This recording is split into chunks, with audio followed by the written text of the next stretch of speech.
Hello and welcome to the grand finale of the WFG Masterclass with Mike Lipkin. I'm Mark Salavrinas from our Toronto home office, and this is the third and final installment of a three-part North America-wide series to help you supercharge your business through virtual means. If you missed the first two Masterclass installments, Mastering Self and Mastering Client, don't worry, you can check them out on the training center in mywfg.com. And of course, today's installment will also be posted there shortly after the live webcast. Today's focus is on Mastering Team, coaching and collaborating for growth in the age of COVID-19. And I'm glad you're here because this is one you don't want to hear about. It's one you want to talk about. Because today, Mr. Lipkin will be joined by a blockbuster lineup of WFG field leaders. Leaders you know on a first name basis, who are the pillars of our organization. They know where we started and where we're headed. Alicia Gwynn, Carl Meldrum, Penny Oy, and Rial Michaud. Together, they'll discuss what it takes to build and lead your team to new heights through and past the pandemic. Afterwards, we'll use the last part of the webcast to address your questions submitted live through the Q&A button found at the bottom of your screen. Please send us your questions throughout the webcast. Now, to get us started, we'll hear from Rick Williams, President of WFG Canada, and joining him today is our CEO of WFG, Mr. Tom Dempsey. Rick, I'm sure you're excited as I am about today's lineup. Are you there? Yes, and thanks, Mark. Thanks for that great introduction, and it's an honor to be back on for our very final masterclass of working virtually. I'm really excited about today's session because we're going to get the biggest leaders in North America that are going to talk about how they've built their business to where they are today, but how they've created a foundation in the past and leverage the virtual platform going forward. So there's going to be endless nuggets. So make sure you have your pens and papers out to take lots of these nuggets and share with your team if they're not on today. Just a couple of things. I want to also welcome Tom on the call as well. It's great to have him here. Again, we're going to talk a lot about leadership as well, and that's really critical in terms of growing your business. As you mature in this business, your leadership skills will start to get more and more sharp along the way. So we're going to talk a little bit about that. And then before I pass it back to you, Mark, I just want to mention the incredible momentum we're having as an organization. Again, we continue to have months after months of huge growth on the recruiting and production side. And while that's so important, recruiting and production, it's the families we help along the way. So again, congratulations for an incredible half year so far. It's unbelievable. We're half year going to the third quarter. And let's continue with the momentum and finish the year off strong. So I'll pass it back to you, Mark. Thank you. Thanks so much, Rick. Hey, Tom, thanks for joining us today. Tom Dempsey, our WFG our CEO of WFG, rather. Tom, a few words from you. Sure. Thank you. I appreciate it, Mark. And welcome, everybody. It's good to see Rial and Carl and Alicia, and I know Penny's on. And look, I think if you haven't tuned into one of Mike's webinars in the past on Masterclass, I think there's a method to the madness. And Mike and I haven't talked about this, but he first started talking about mastering self and mastering client. But before you can lead others, you have to actually learn how to lead yourself, right? And so that's the order of operations is intentional. I will say that I'm humbled to be a part of this meeting today, but I think ultimately we've got some unbelievably strong leaders both on this meeting, but also leaders that have appeared in some of our past meetings, and then other leaders that frankly won't be on any of Mike Lipkin's webinars that probably could be on this. So, you know, from my perspective, I think this is something that was necessary for us to do. I'm very glad that we've had so many willing participants. I know Rial and Carl and Alicia and Penny and everyone that's participated has plenty to do in their days. They're not sitting around hoping for another webinar. But I will say that I've watched the prior two webinars, and I myself have jotted down note after note after note. There's been some tidbits of wisdom that you're able to take from every one of the leaders that has participated and given their time. So, you know, giving back isn't just something that they talk about, it's something that they do. And this is a prime example. So thanks for giving me the opportunity to be here, say a few words, and I look forward to watching the big show. Thanks so much, Tom. We appreciate you taking the time to be here with us. Other than just giving us some opening words, would you mind sticking around and being part of our panel? We'd really appreciate that if you can. Yeah, I'd love to. I'd love to. Okay, let's do it. All right. Folks, if this is your first masterclass, let me quickly tell you a little bit about Mike Lipkin. He is a renowned global strategic communication coach. In addition to being a renowned keynote speaker and best-selling author, Mike is a certified leadership circle profile coach who uses a unique combination of tools to empower his clients to achieve remarkable results. At WFG, we're lucky and privileged to have him. He has, in addition to WFG, have clients that include senior executives from Pfizer, DHL, Aon Hewitt, and Takeda Pharmaceuticals. Without further ado, please welcome Mr. Mike Lipkin. Hey, so Mark, thank you very much for that great introduction, and to everyone who's on this call, and to my partners who will be part of this conversation. This is a highlight of my career. You know, I make a living inspiring and exciting people into action, but I also know that I'm someone who reports the news. Today, we've got people on this call who actually make the news. So yes, this is the third of the series. We began with a conversation around mastering self, specifically in terms of how you can become a great virtual communicator. And if you haven't watched that yet, I encourage you to go online and watch that. Then we spoke about what does it take to master clients? How do you lead and service them in these trying times? But this is where the rubber meets the road. This is all about coaching and collaborating. It's about building great teams, attracting champions to you, and then developing them and enabling them to achieve and live the dream. And so today we've got people who are practicing that craft each and every day. And that's why I think it's appropriate that we've called this masterclass Leading Like a Coach. Because if you think about what a leader does, and if you think about what a coach does, they are very similar in their orientation. So here's my actual definition of what it means to lead like a coach. And by the way, I know that a lot of you like to take slide shots, or you like to take screen grabs. So please feel free to do that. But we will also be supplying you with this deck in addition to the recording of this video. We're also going to keep this session incredibly simple, but we're going to focus on what really matters. And what really matters, if you lead like a coach, is that you become someone who enables players to perform at their best, and you direct a winning team strategy. So you excite and enable people to play at their individual best, but then you bring them together so that the team plays at its absolute best. And so the individual who's actually reflected on the slide is a certain Pat Summitt, who's one of the most winningest coaches in basketball history, with over 1,000 victories to her credit as the director of basketball at the University of Tennessee. And so the people that we are going to introduce you to, folks who you already know, but the people who are going to participate this afternoon are those folks who enable people to play at their best, but then who've also reached a level where, from a systemic standpoint, they are directing winning team strategies for their respective teams. So I usually take up most of the time delivering my session, but today we've got giants together with us. And so I'm going to go straight into the first question.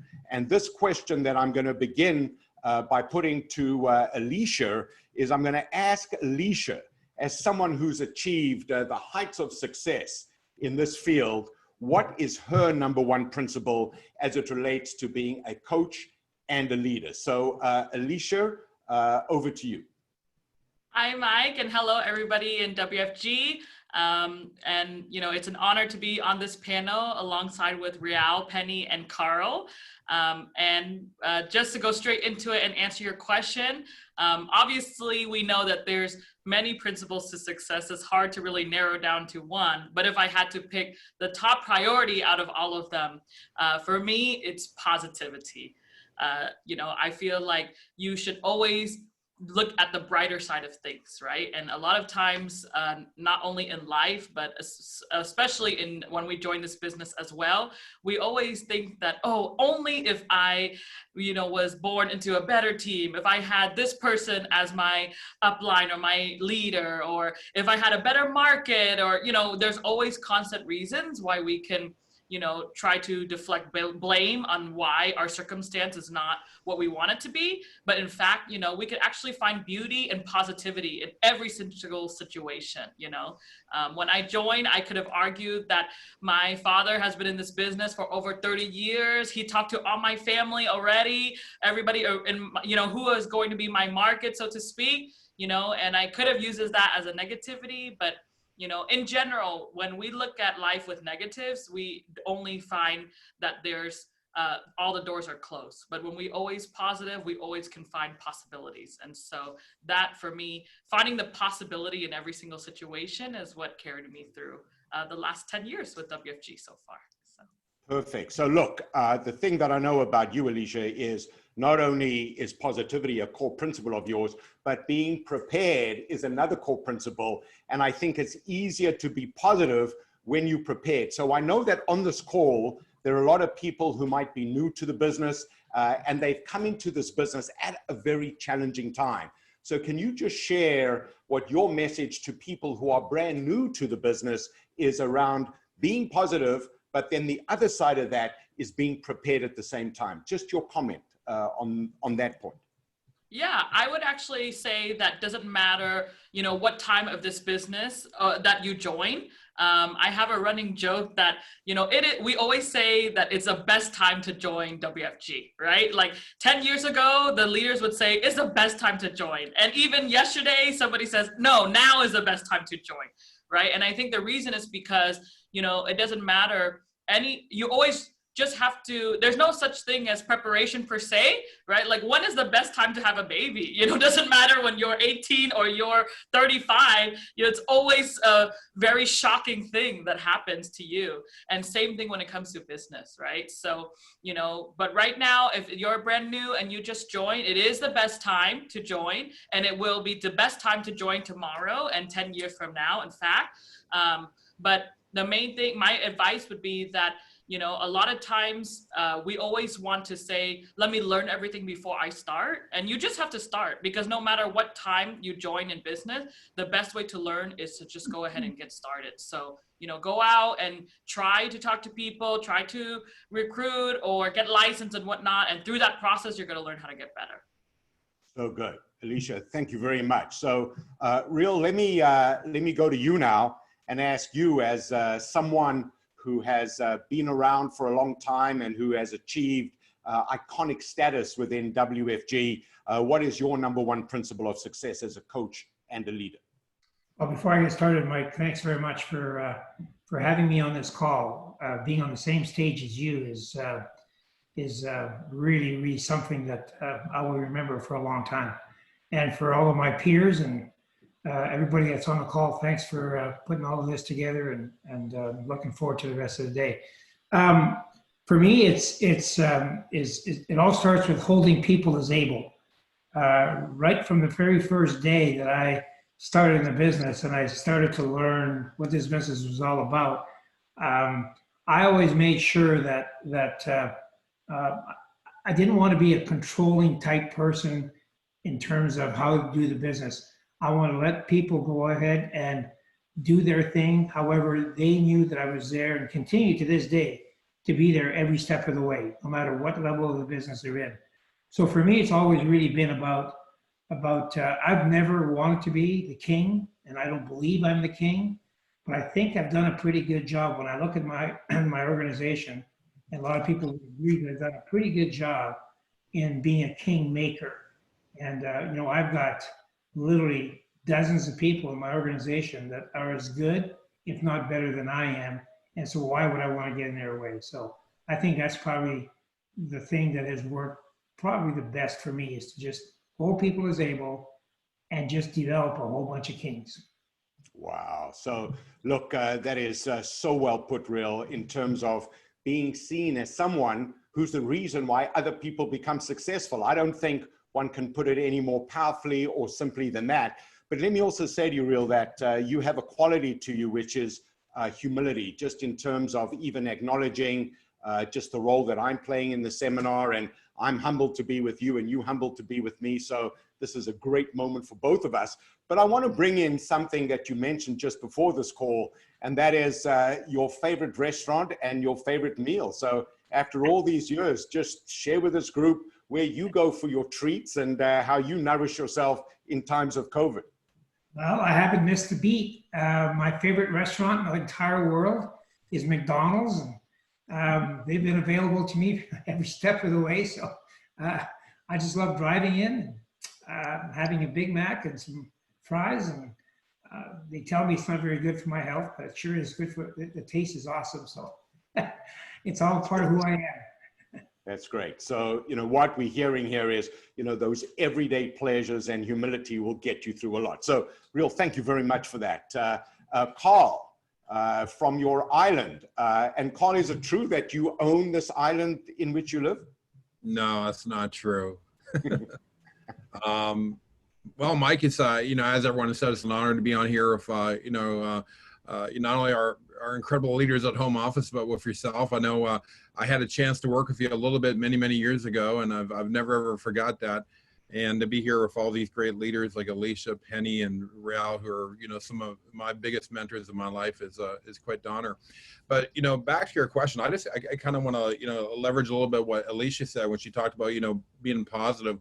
I remember when I first got recruited, my very first training session I ever went to, there was a very successful leader who was doing some training, and he said, he goes, do you want to know what the secret to success is? You know, and obviously everyone goes, yeah, I want to know what the secret to success. He says, write this down, and I've never forgot it. He says, attitude plus activity equals success. And, you know, it's become a part of who I am in a big way. So, you know, when Alicia's talking about attitude, it's right. It's about being how important it is to be positive. And the second part of that equation was your activity. And I think this is where a lot of people fail. Not just when I say fail, don't use the word fail so bad, but you probably don't achieve the results they want, whether it's in WFG or in their personal life or in sports or anything, is you have to be willing to put in the work. You know what, I go, and let me help define work here from a Carl Meldrum perspective. Being on this Zoom call here today is not work. This is not work for anybody of us, whether you're a speaker on this call or you're, you know, out there watching this call. This is not work. You can't count this as work. This is not, yes, it's important. Don't get me wrong. It's very important.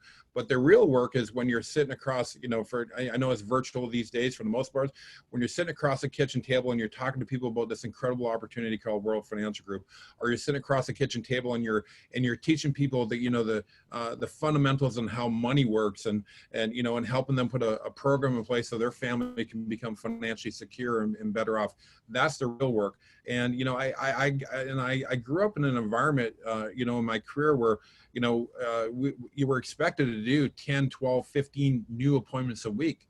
And, you know, and that's what I did. I don't know if I was just young, naive, or all above, but you know, I just going, okay, I'm willing to go to work, and, you know, going to work. And it's funny when you have a positive attitude, like Alicia talked about, and you're willing to go to work, you can have success here. Now that applies as if you're the newest person on this call, or if you've been here for an extreme long period of time, like myself or Real or, you know, any other leader on the call. I go at the end of the day, I go, you gotta go to work, and you gotta have a positive attitude. So that's what I would say. Oh, that's fantastic. And you've just reminded me of one of my favorite quotes that comes from a great author called James Missioner. And he says, when you watch the master in the art of living, you don't know whether they're playing or working, because to them, they're always doing both. So I think if you have the privilege and the pleasure of doing meaningful work that fulfills you, then work and play become one and the same. And I think especially in this time, it's even more important, because people need sources of joy and inspiration and empowerment. So Carl, well put. Thank you very much. Penny, I'd love to hear your point of view in terms of your number one principle of success as a coach and a leader. And thank you, Mike, and thank you, Home Office, for having me here. And I admire Mike, all the work that you do for the company. And for me, this is my 26th in this company. I always, to answer your question, I always believe that coach and leader are a little bit different, but they also share the same commonality, right? For me, that if you are a good leader, especially in this COVID time, and leader need to know how to catch the vision. I often tell all my leadership team team right now. I say that at this moment, are you a problem solving leader, or are you the vision stretching leader? Right? And I give the example to them. I say, like, for example, right now that we stuck at the tunnel right now, there's a pitch dark, and some people are falling because they couldn't see the front. There's no light. And then you as a leader, then you have some people are falling, you're hurting. You also your leader think that you need to tell them there's a hope up there. So if you see any spark if you see any light or any spark, you need to make it become a flame so that you can see the end of the tunnel. So for me, leadership is peace, especially in this period of time. Leadership is everything, casting the vision is writing. I think that's the reason why I talked to Tom about it. That when you are very positive, just like Elisa said, just like Carl said, that when leaders are casting the vision, they know what's coming. They do not get bothered by the stuff that's going on. That's number one. I think for the coach also, I think that usually a coach for people, a good coach is know how to get the best out of people. I often tell myself and constantly remind myself, if I'm a good coach, I will talk less, I will ask more, right? Unless I know what that you want to do, unless I know what you want, then I can coach you. If I just talk just the way I want to talk to you, I can never coach you. So oftentimes that I think that the leader is the one that will actually lead by example. You have a positive outlook. Number two, also, I think as a good coach, you got to get the best out of people. And after all, everybody is different. Some people perform 30, some people perform 50%, some people perform 100%. But a good coach, for me, they know how to ask questions. They know how to get to your world and get the best out of you. Wow, that's fantastic, Penny, which is why on this call, hopefully I'm doing exactly that, where I want to hear from you and I want to be the person who draws that truth out of you. And I love your example of turn that light or that spark into a flame. So you're like this, Penny. I've got this flame in my house. I keep this going at all times because I am a keeper of the flame. So this is great. Thank you very much. Now let me turn this off before I burn the house down. Just joking. All right, perfect. So look, what I now want to do is I want to walk folks through, 5 simple principles of how you can lead like a coach. I think we've already addressed many of them, but I now want to go through each one, and each one is incredibly simple.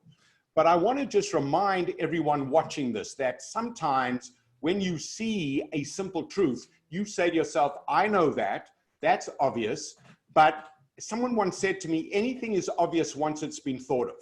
And if you want to know the real value of this event this afternoon, it's to take things from back of mind and to make it front of mind. So I know that if you're watching this call, you've had moments where you've come out of a meeting or a kitchen cabinet conversation and you have felt incredibly proud of who you were and how you performed.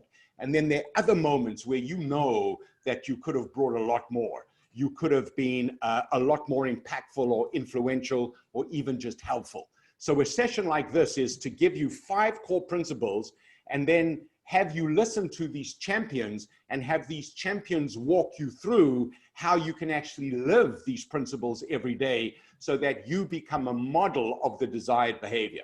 So look, the very first principle, and we've already heard the leaders talk to this, is to make it your mission.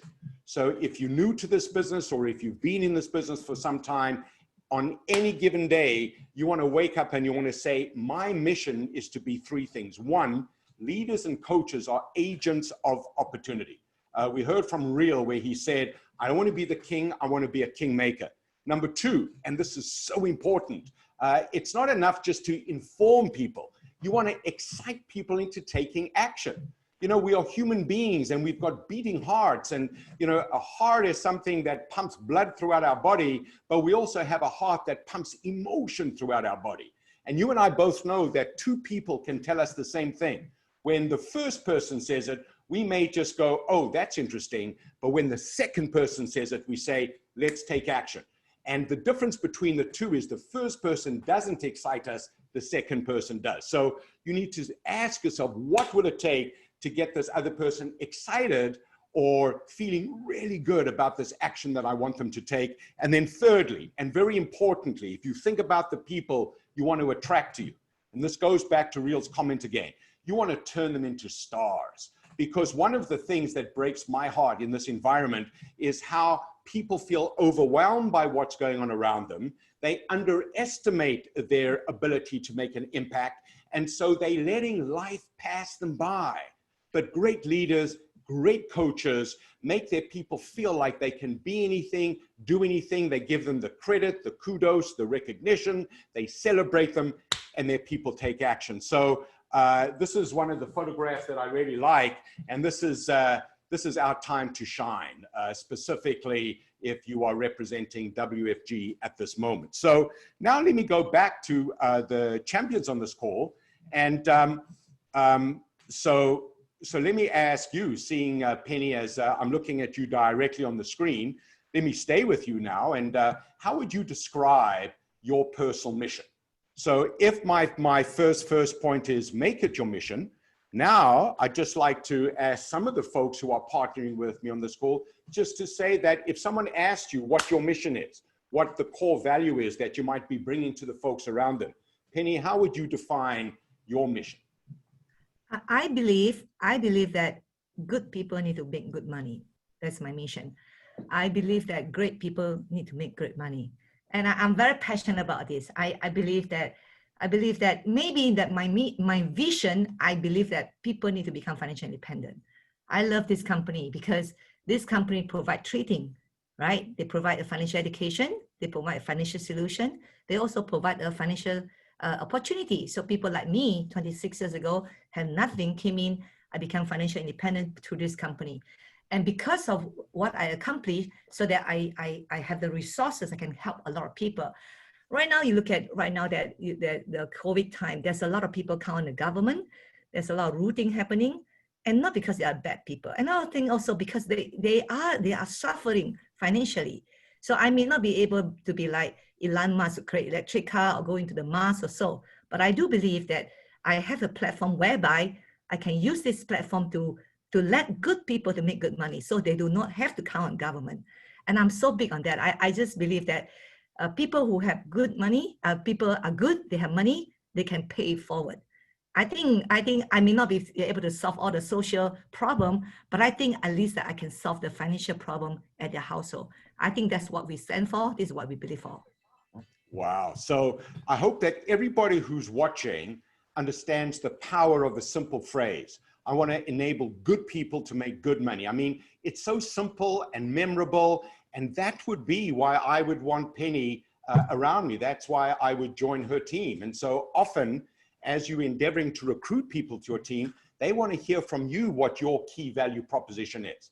And I've always believed, and by the way, what I'm about to say is my belief, no one else's, but the best recruiters sell themselves first, sell their company second, sell their products third. And so now, if nothing else, Penny, whenever anybody asks me about you, I'd say you enable good people to make good money.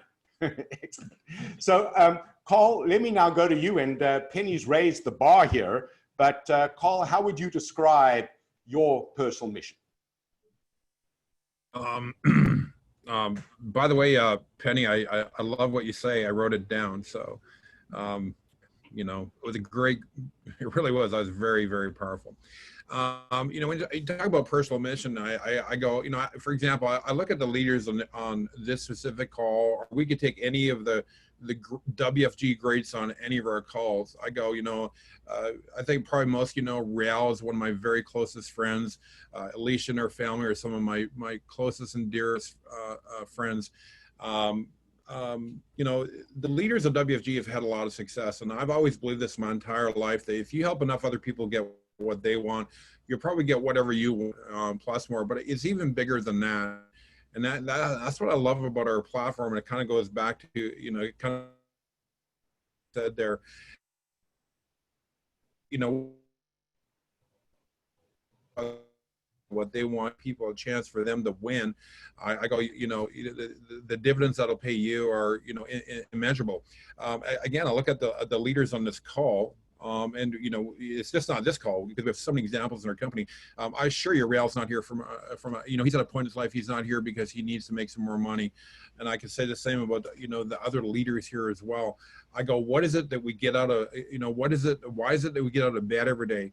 Why? Because, you know what, we want to go make a difference. We want to have an impact. And, you know, really how we have an impact is helping other people achieve. And we're so blessed to be part of an organization and a company where we have a platform, we have a business platform where they can achieve their goals, regardless how big or how small they might be, and win at the highest points in their life like many of us have. Fantastic. So thank you very much, Carl. So I'm going to move to the next principle here. And so after making it your mission to do what we've just heard both Penny and Carl share, now it's about how do you keep people focused on the prize? You know, one of my core beliefs that I've held now for almost 60 years, which is as long as I've been alive, I came out the womb believing this, is that if you focus on the prize will pull you towards it. And one of the biggest challenges in this environment is there's so much noise, there's so much chaos, there's so much confusion. And so we all have a choice here. We can either be the static or we can be the signal in the noise. And as the great Steve Covey said, the main thing is to keep the main thing the main thing.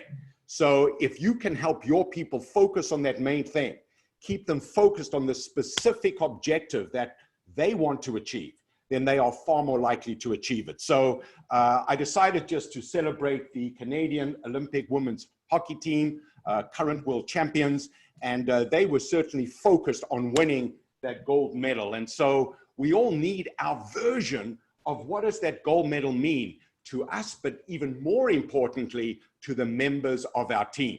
So a gold medal is a symbol. And I want to ask you, what's that symbol that you want to focus your people on, your team members on, the people that you want to bring into your network? And so 3 things to bear in mind. Number 1, help people envisage the prize. So as I'm talking to you now, I know that we've got about 5,000 people on this call. Now, here I am. I'm talking to you from Midtown Toronto. I'm talking directly into a camera, but I'm envisioning an audience of 5,000 people. And because I can see all of you, I can see myself on a stage in front of you, I hope that I'm radiating that level of excitement. So we all have this incredible resource that not everybody uses. It's called imagination. And right now, as Penny indicated, as we go through this dark time, people are not allowing themselves to dream. They're not allowing themselves to hope. So if you can help people envisage what's possible, and you can get them excited about this vision as though it's real, then they will want to be part of your network. They will follow you. Number 2, make it real, right? Make it like they can feel it, they can sense it, they can smell it, they can touch it. And this is where the power of communication comes in, and we'll talk more about that during the course of this afternoon. And then number 3, and this is not a spelling mistake, be indistractable. Not indestructible, indistractable. So I will tell you that before a call like this, where I know how much is at stake, and I know the caliber of the people with whom I'm engaging here, I spend an hour just getting myself into the zone, thinking about how I want this talk to go, and yet at the same time, allowing myself to be relaxed enough to be able to flex with the conversation. So I didn't focus on anything else over the past hour but this call, so that I could channel my best self into this conversation. And many times you are going to be faced with the temptation to get sucked into a sidebar, or to get caught of the thick of thin things, or to major in minor things. And that's when you need to keep the main thing, the main thing. So on that note, what I'd like to do now is ask Alicia. So in terms of motivation, in terms of focusing people on the prize, in terms of getting them excited and motivated, Alicia, very, very crucial here. Critical question.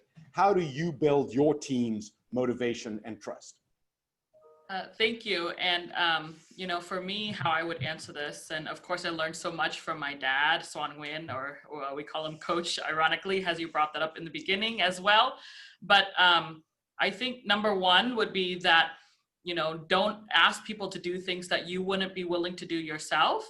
And then number two, follow through with what you say you're going to do, right? So, you know, for example, you know, a lot of times, you know, I see different people, whether it's even in our team or in the entire organization, you know, giving advice as to how to do the business, but yet, let's say, for example, like go to work every day, go to the office in the morning, you know, but they themselves are not going. And for me, I have, you know, ever since June 1st, still come to the office every single day.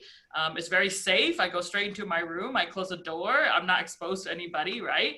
But it's very different to, you know, do all the appointments from the office than to do it in my house where the kitchen is just a few feet away, you know, and, you know, and follow through what you say you're going to do. If you say you're going to call someone in a week, you have to make sure that you do that, right? So, you know, it doesn't matter if you have a big title or big income, or you know, are just brand new in this business. I think that those two things are very critical to build people's motivation and trust. So.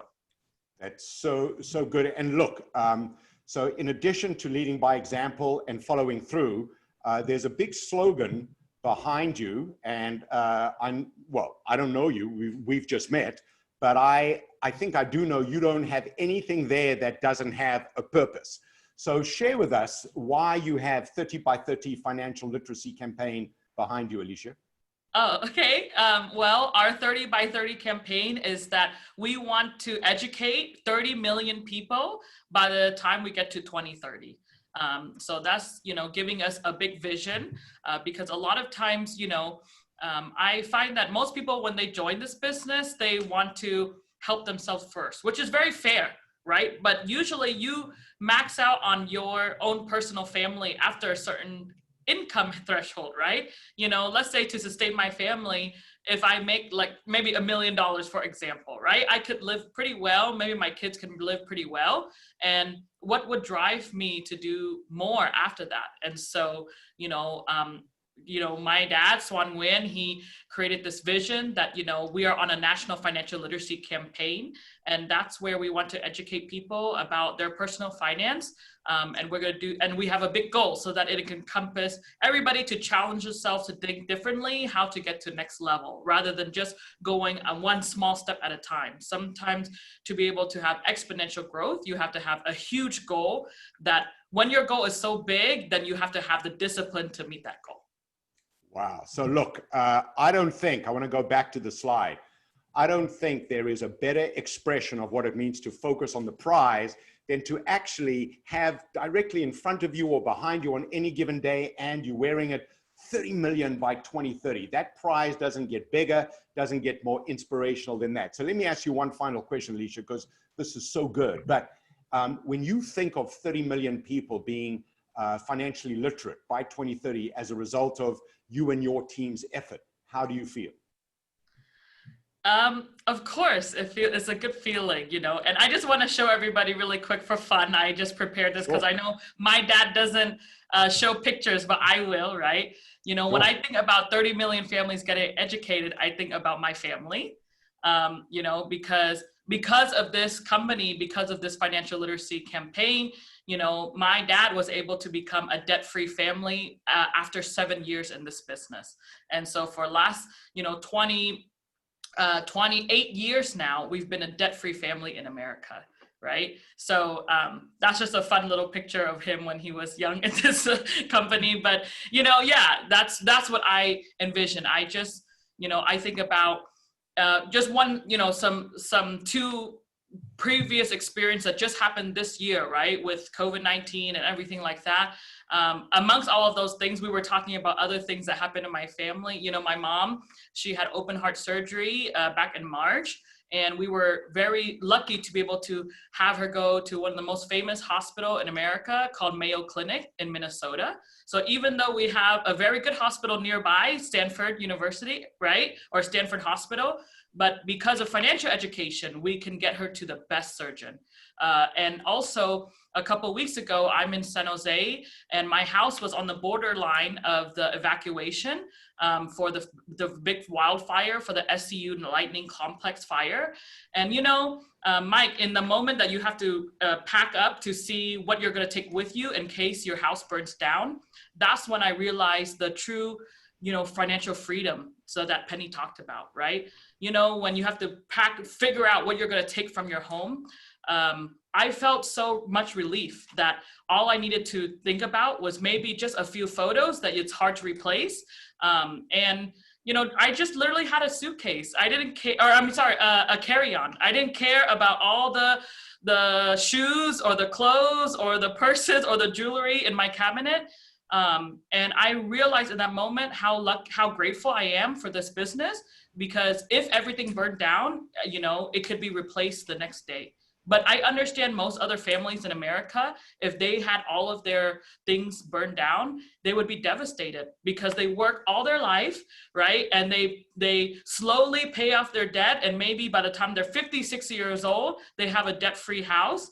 But because of that, they never have any savings. And if their house burned down, they have to literally start from scratch. So when I think about, 30 by 30 or 30 million families educated, I always think back to my family, is that, without this business, without this campaign, I would not have the peace of mind that I have today. And I look at how much of a better country and a better world we would be if everybody was financially educated. So look, Alicia, that was a masterclass in mission and focus and personal benefit, but more importantly, really making a difference to literally millions of people. And whoever's on this call, if you were just to share this excerpt of what Alicia shared with prospects or people that you want to bring into your team or into your network, I think that would have a major impact. That was phenomenal. So thank you, Alicia. Tom, let me go to you, because Tom, as someone who's literally leading a team that influences millions of people, Tom, just share with us how you build your team's motivation and trust. So I don't know how you follow Alicia. I think we just end on Alicia, right? I mean, honestly, that was Exactly. Awesome.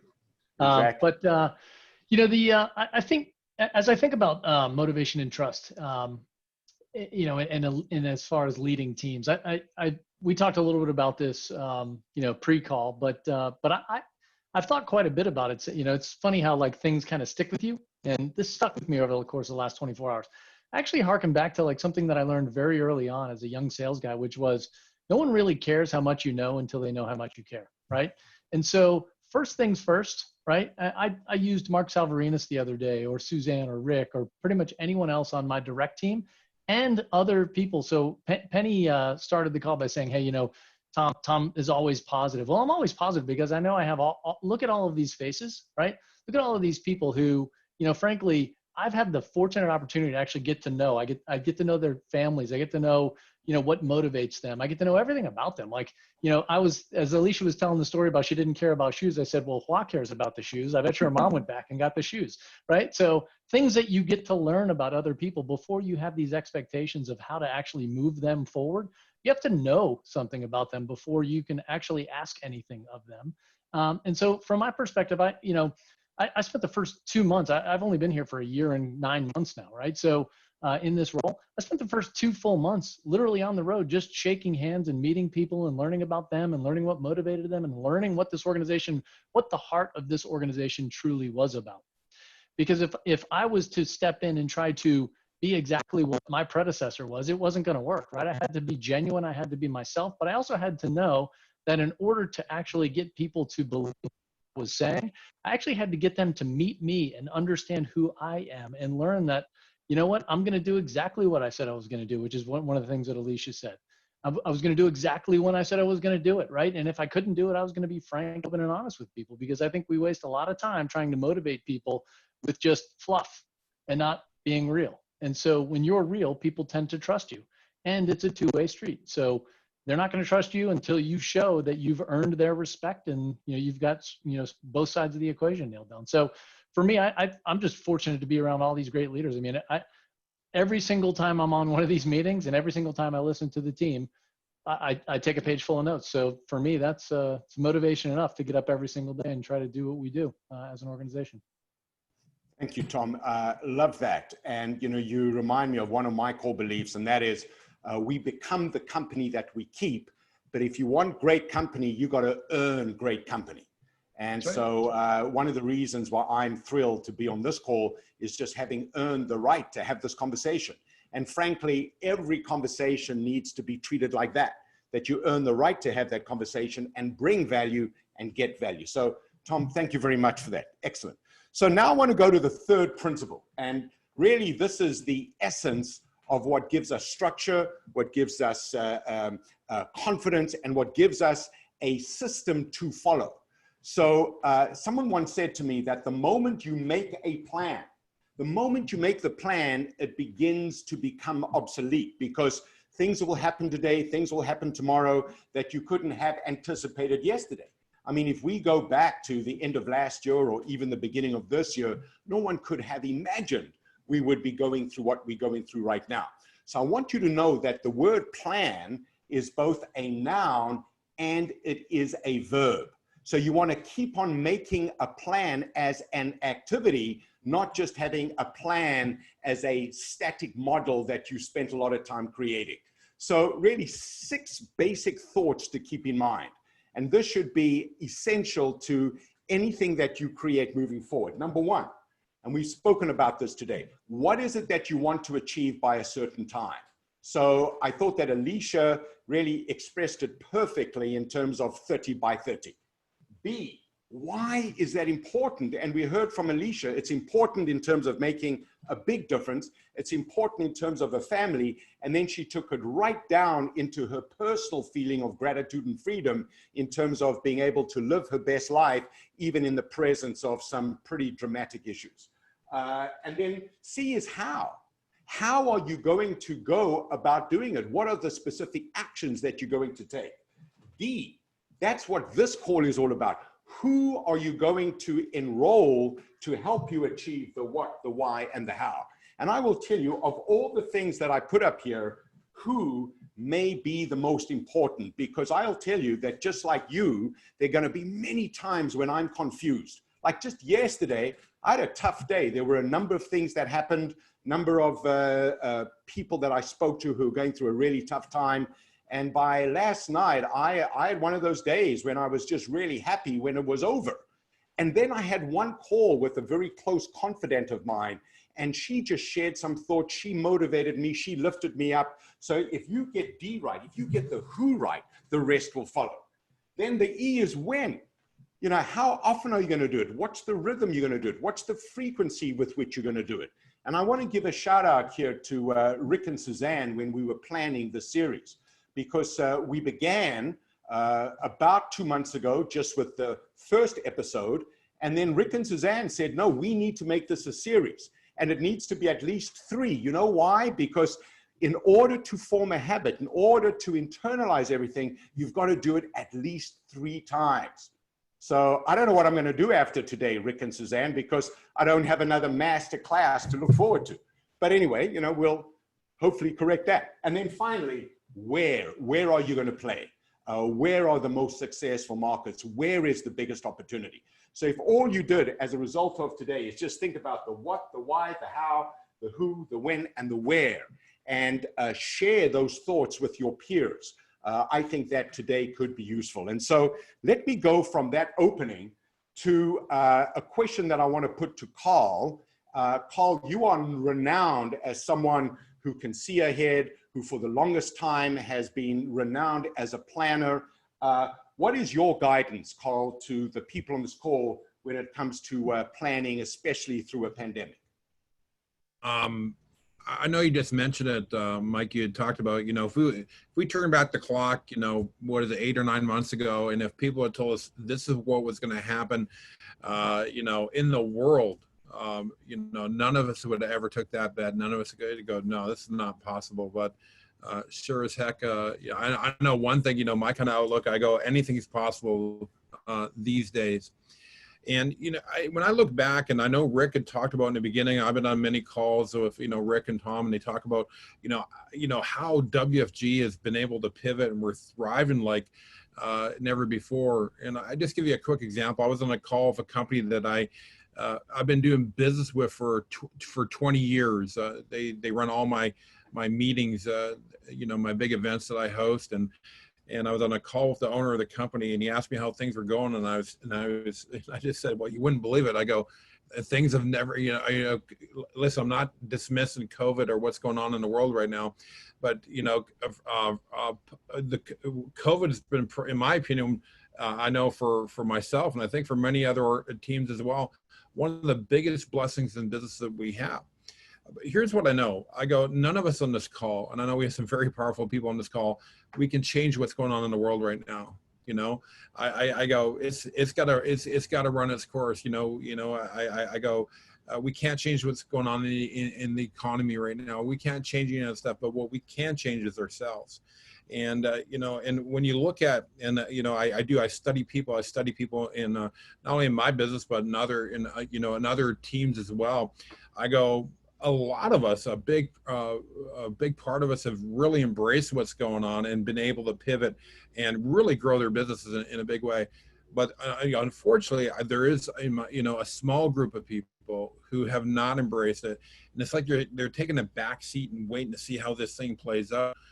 But here's the thing: you can't be a leader like that. You can't sit back and wait for things to go back the way they were. I go, you have to embrace what's going on. It's like this call. I go, I don't know if this call would ever came out if it wasn't for what's going on in the world right now. You have to embrace what's going on. And whether you're very old school like me and Rial, what's not long ago, we could, we can barely turn on our smartphones. You have to embrace what's going on in a big way. So, I just look at, hey, you just got to embrace it. Everyone's going to have to go through a learning curve, some less and some more. But here's the bottom line. You look at WFG on a whole. People are winning probably bigger than they've ever won before. Teams are growing bigger, and we're helping families faster than we've ever helped before. We're recruiting people like we've never been able to recruit people before. Just like what Alicia talked about, there's so many people out there realizing, who have lost their jobs, lost everything. How can we not be fired up? Listen, it's not. I'm not saying fired up that there's this pandemic on, but how can we not be fired up due to the hand that we've been dealt? So. Yeah. It's fantastic, Carl. Thank you for that. And the way I would comment on what you've said is, we all bring our own preconditions with us into COVID, right? So for some people it's physical, for some people it's financial, some people it's social, some people it might be emotional. But here's what I know: WFG has brought its system, its plan, its focus and secret of success into this crisis, and that's why you're thriving. So you want to have the confidence of a plan, and you want to be adjusting it as you go along. And I think, as Carl has just very articulately suggested, relish what's in front of you so you can make the most of it. So Penny, let me go to you now and ask you, Penny, your guidance around planning through the pandemic in terms of enabling good people to make good money. So your thoughts around planning, Penny. Yeah, I started my meeting when I have to move everything to the Zoom. For the last 26 years, every single piece of my business is go to live meeting. And then when he first started, so I know myself, I thought a waiter, I'm go back to the office, but after a week I know that. So I do sit down at night and think about how I'm going to articulate the message and accept it. So first things that I told myself, I need to accept this is happening right now. Number one, you need to accept pandemic. Even after pandemic is over, we will never go back to the same again, right? Number one, accept. And number two, you need to adapt. You need to adapt the new environment. You need to adapt. How do I do Zoom? Like for example, I'm not technical at all in terms of the technology. I got to adapt a new way of doing business. And then once I can accept and I can adapt, not only myself, I need to know how to articulate the message to my team so they got it. And number three right now is you need to attack, because you need to attack right now. So if the mindset oftenly that I also tell people, I say that if you still you don't accept the pandemic is happening right now, or the situation, and you don't adapt it, then you're going to left behind. And I think that the world right now, you need people like us. You need people like WFG. I think at my convention talk, I think that you do not know how much that you need to give hope. The reason why WFG are so powerful, we're in the financial industry, we don't sell only financial solution. We don't only sell financial opportunity. WFG sell hope. And we instill the faith in them, knowing this is going to be okay. Because the leadership know what to do. The leadership on the top, from Aegon to Tom, all the way to Swan to Rich and everybody, we are so confident. We already know how to adapt very well. And also we know how to attack the situation. We would think, I always believe that pandemic can let you, right? Just like you say, you have precondition coming in. Either the pandemic is going to make you stronger financially, or pandemic is going to make you stronger emotionally, or pandemic is going to crash you. So once we have a mindset about accept, adapt, and attack, then we are in a good place. Then we can go out and help more people who need our message. Wow, it's so good. You know, just the 4 A's, right? So accept, adapt, articulate, and then I love your third one. And I like the way you say it. Like you say it like you mean it. Did you notice Penny leans into the camera and goes, attack? That's fantastic. Thank you very much, Penny. That's great. Okay, let me go to number 4 here. So this is the 4th principle, and this is really where the rubber meets the road. How do you partner but with purpose, especially in a virtual environment? Because the opportunities to actually connect with someone physically or to be in the same room with them are more limited. And so now we need to master the technology around us, but we still need to achieve 3 core goals. Number 1 is find the best people. So usually the best people are recommended by the best people. So you really want to be treating the people you've already attracted to you, your stars, to help you find more stars. Number 2, build your reputation for success. Really, we're living in a time where, yes, WFG is a brand, but you are a brand. And so how many people out there are letting other people know that you are the go-to person if they want to be successful or if they want to make money? I'll tell you that as a speaker, and you're in a very competitive situation, but you know, so am I. And I know I'm only as good as the reputation of the brand that I've built over the years. So when Rick and Suzanne approached me to help conduct the series, it was because of the great work that I've done with them over the years. And when I have folks like Carl and Riel saying that they are delighted to be part of this process with me, then I know I'm doing a good job. But we're only as good as what other people say about us. And then finally, and this is really important, and we need to begin doing this right now, and that is grow your ecosystem of success. What do I mean? Well, I want you to think about an ecosystem board. So many of you have heard of vision boards and goal boards, but now what I want you to do after this call is I want you to think about all the people in your life who play an important role in your success. So it could be your banker, it could be your marketing advisor, it could be LinkedIn, it could be Apple who help you with the technology, it might be Amazon that help you buy goods, it might be your church or your mosque or your synagogue or your community of faith. It might be clubs that you belong to. It might be friends. It might be extended family. But I want you to put together all the people in your life who play a critical role in your success. And that is called your ecosystem. And if your ecosystem is valuable to you, you must be valuable to your ecosystem. So I will tell you that one of the reasons I sleep quite soundly at night is that I know I've made a great contribution to great people. So when I need them, they'll be there for me, and I will certainly be there for them. So you want to build or you want to grow your ecosystem. So let me now just ask the final question of the panelists, and Alicia, let me come back to you. How do you recruit and prospect virtually? So in a world where, as you indicated, there's less opportunity potentially to get together physically with people, how are you recruiting and prospecting in the time of COVID, but also in a time where a lot of our communication is virtual?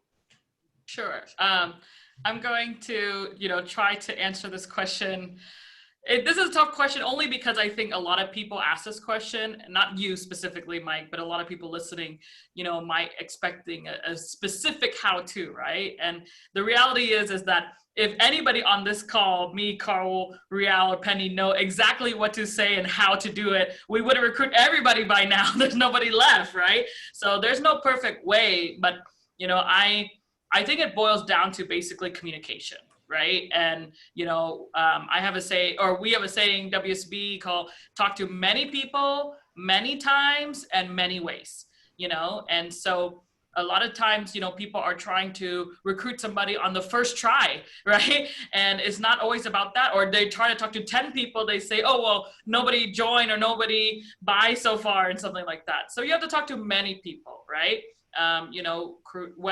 So first starting off with everybody that and I would write it down because even me, when I wrote down my share list or my prospect list, I did write down my mom and my dad's name. Why? Even though they're not in the business or they're already in the business.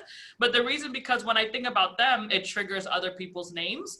Like I think about, oh, my mom's church friend or my uncle, and then it makes me remind me of my cousin who maybe hasn't joined yet, something like that. So talking to many people and obviously keeping track of that many times. So, not everybody's ready to join the first time, just like you're not get married on the first date, right? So sometimes you have to keep constant communication and many ways. We're not only the subject that we talk to them, like sometimes maybe it's not about joining the business right away, but maybe they want to learn the financial education. Maybe they want to attend the convention first. It could be many different ways for us to reach out to them. And right now, especially in our environment, is different ways of communication. So, I think before I found that when we're in person, a lot of people relied on either just going to see people face to face or text messaging. But we really lost that phone call element when we were back in person. And I think nowadays people are craving for that a higher level of interaction than just through text. So potentially even FaceTiming people, video calling people on Zoom, or giving them a phone call so they can hear the excitement in your voice. So different ways of talking to them about the business, but also even different ways of communicating with them. So hope that helps everyone. Perfect. Thank you, Alicia. So, again, it goes to tenacity and stick-to-itiveness, but also just enjoying the experience of having a conversation with someone rather than feeling like you need to close them there and there. Thank you very much, Alicia. Rial, I'm curious, as someone who's obviously been through many cycles, who's seen a lot, how are you recruiting and prospecting in these challenging times?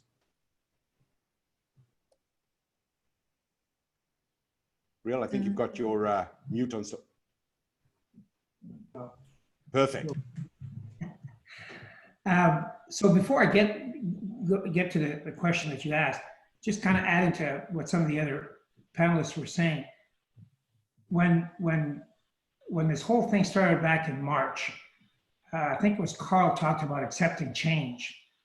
And all of us have had to accept change, and we'll continue to accept change as we get older, as we grow, et cetera, et cetera.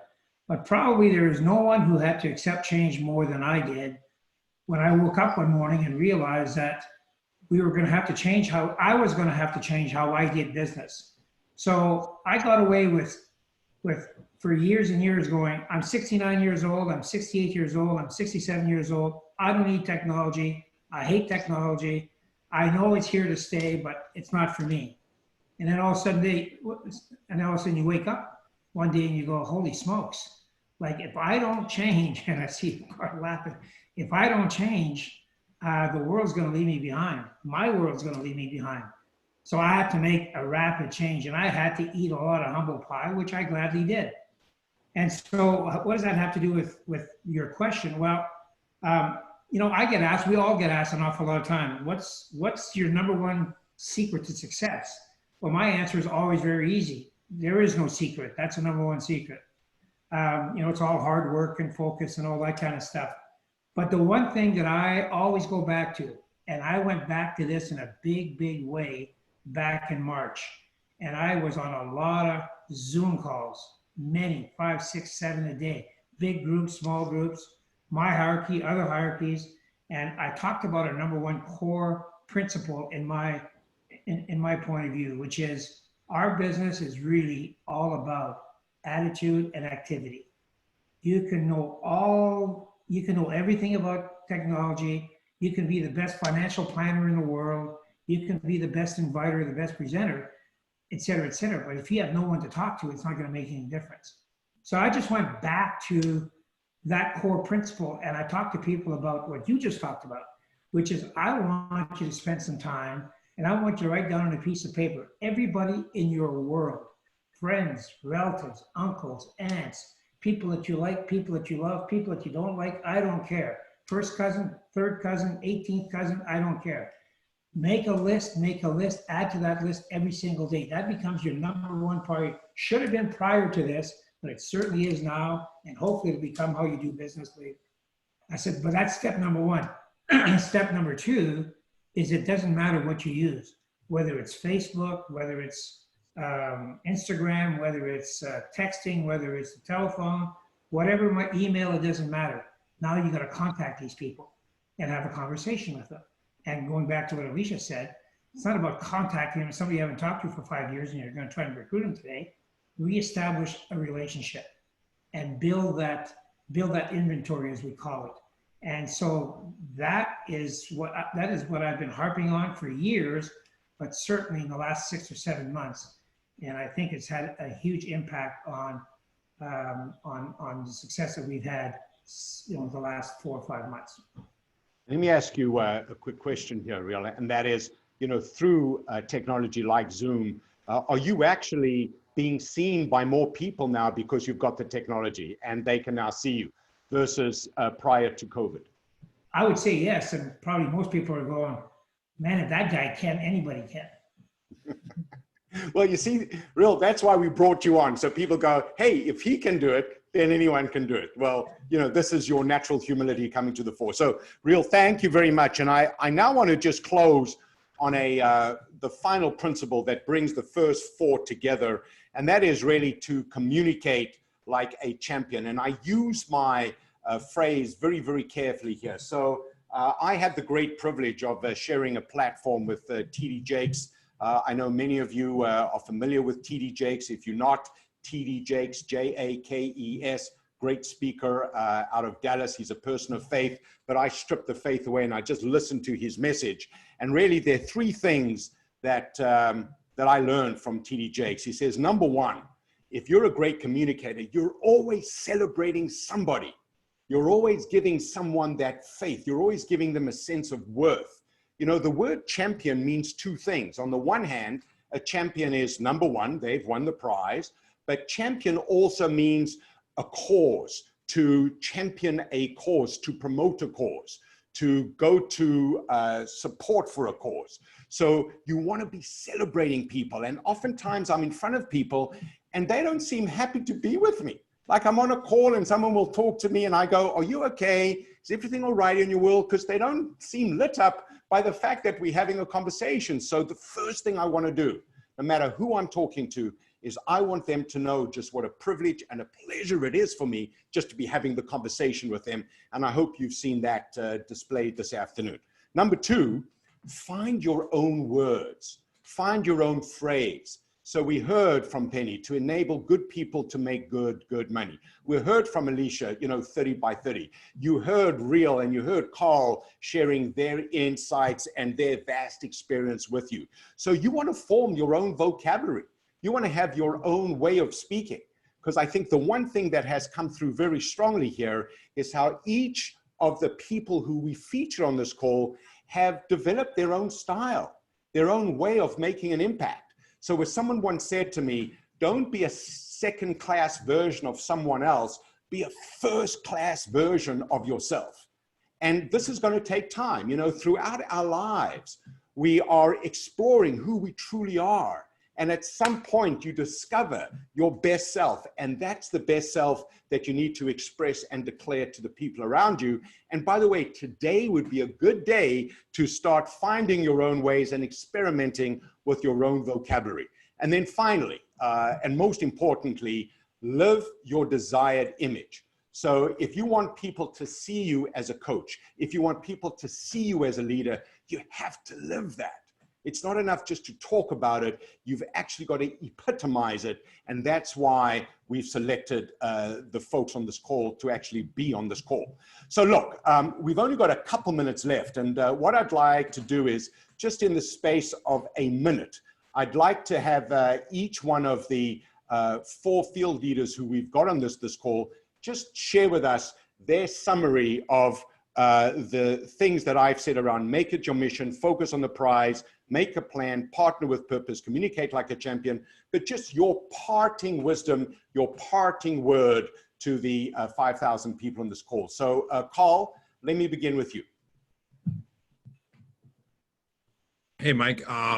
You know, just in summary, this is, you know, this would be my closing remarks to, you know, everyone on this call. I go, it really is, it's a new era that we live in.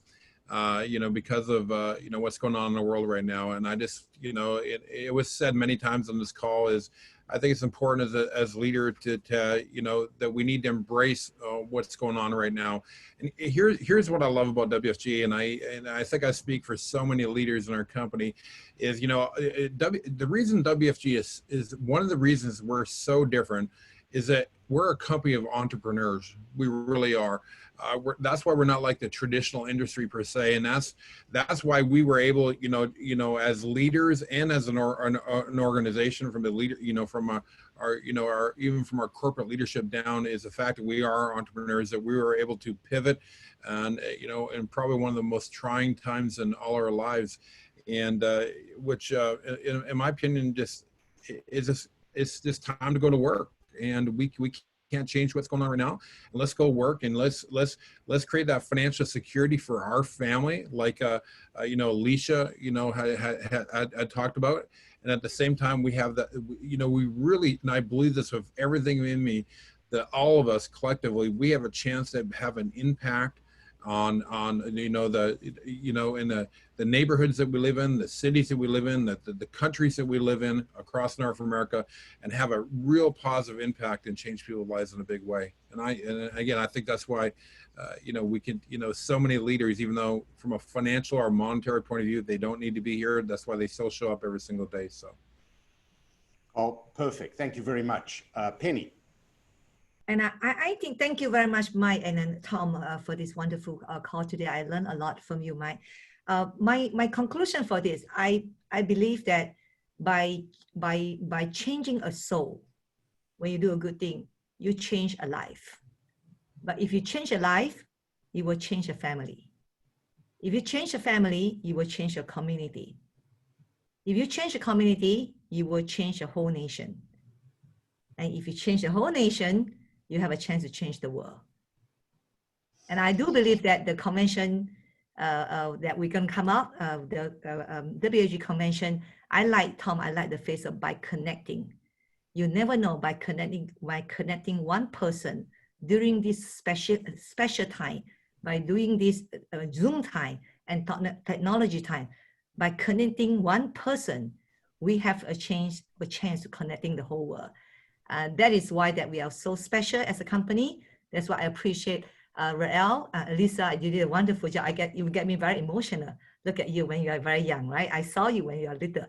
And then also Carl and Tom and Mark and Mike. This is how I felt about this company. I do believe by connecting one person, you have a chance of connecting the whole world. Wow. So thank you very much for this meeting. Well, that's fantastic, Penny. And look, I just want to say one thing to you. When I first saw you, I thought, who's this college student who they're featuring on the show? Thank you very much. Excellent. Alicia, if you can share your parting thought with the group. Sure. I have 2 parting thoughts.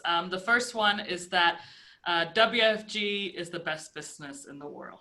You know, you look at all the people on the call today, and including my family. You know, my dad has been here for 35 years already, and now he has me join this business. You know, I've been here for 10 years, and I think we all know that if if we don't see a vision for the company or for the industry, you would not encourage your children to be part of it. Is that right? So, so far, even though there could be a lot of other things we do, but this is the place to be. And we have not found any other business better than WFG yet. Okay, so that's the first thing. That's why, always, don't give up, stick around. But the second thing, kind of to what a little bit everybody said here is that just remember that we're also here to build. So if we're in this business is all about building people.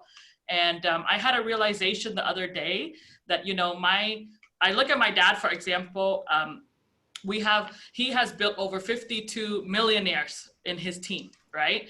And so, I realized that somebody like my dad, we are constantly always looking at celebrities, right? And looking how much they're worth and how much money they make. But you know what I realized, Mike, is that, my dad may never be well known like Bill Gates or Jeff Bezos for being one of the wealthiest people for his own net worth. But I think that he was able to build more millionaires than any of those two people have. And, and not only him, but all of us on this call, we have a chance to do that, right? And so it's not about the money, like I said earlier, it's about the financial education and that peace of mind that you can have for your family. So let's remember that we're in the best business and go out, recruit and build people so that they can have a chance like many of us have today. So thank you all so much for your kind words and having me today. Alicia, thank you. It's been just a treat listening to you and learning from you. So thank you. And Riol, your final thoughts, your final message to this group.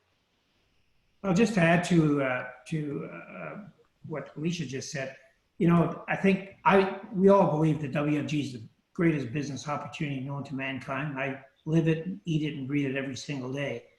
And I think a real true testament to that is I have 5 married kids, and I have 17 grandkids, and I have 2 of my boys in a business with me. I may not be the sharpest knife in the drawer, but I can tell you one thing: my family is everything to me, and there is not a hope in heck that I would have any of my kids in the business if this wasn't the real deal. We all know that you got to go out and make it happen and whatnot, but WFG, there's just nothing better. I just want to say that I think WFG is made for something like this pandemic. Not that we hope that we have to have difficult times or a pandemic or a crisis, but our business model is such that it's all about helping people. People helping people, whether it's through the opportunity or through the client side. And that's what makes it so great. It's our structure. It's our way of doing business. And then I just want to say, for all of those of you that are on this call, we should consider ourselves as the luckiest people on the face of the planet. And I'll tell you why.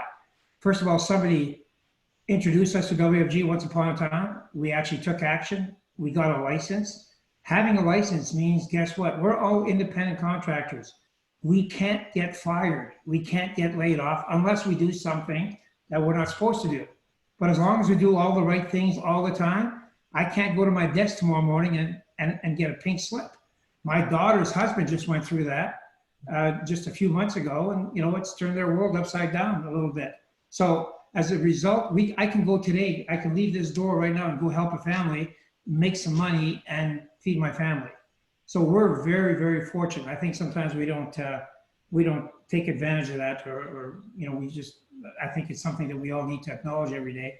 And then finally, it's an opportunity to come in this thing and do what you want in terms of how big you want to build it, how successful you want to become. But I just urge everybody to dig in. We're because of the pandemic, the opportunity is probably better than it's ever been. People are waiting to talk to us. They're waiting to sit down with us. And as a result of that, we all have an opportunity to become financially independent. And there's not a better feeling. It's not about making $1 million and spending $1.5 million. It's about paying your bills, being debt-free, and we all have the same opportunity. So, as Monty Holm once upon a time said, if it is to be, it is up to me.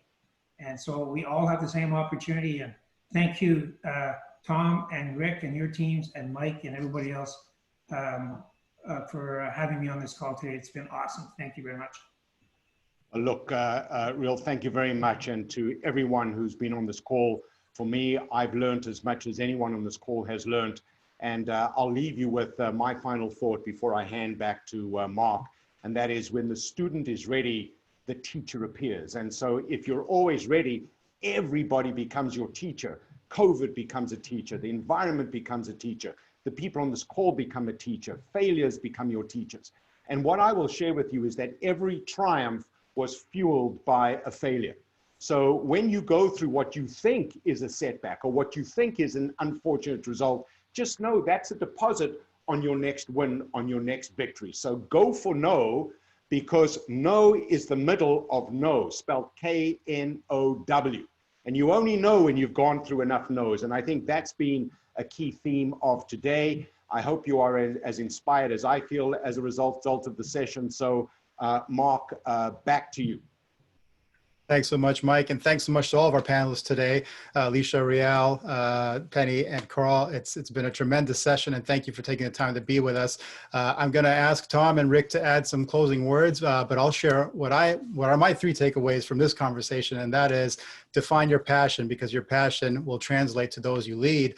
Lock in your commitment and stay adaptable. And those are my takeaways, and I'm sure Tom and Rick will add to that. Tom, I'll pass to you first. Oh, we can't hear you yet, Tom. Give it another shot. Not yet. Give it one more shot.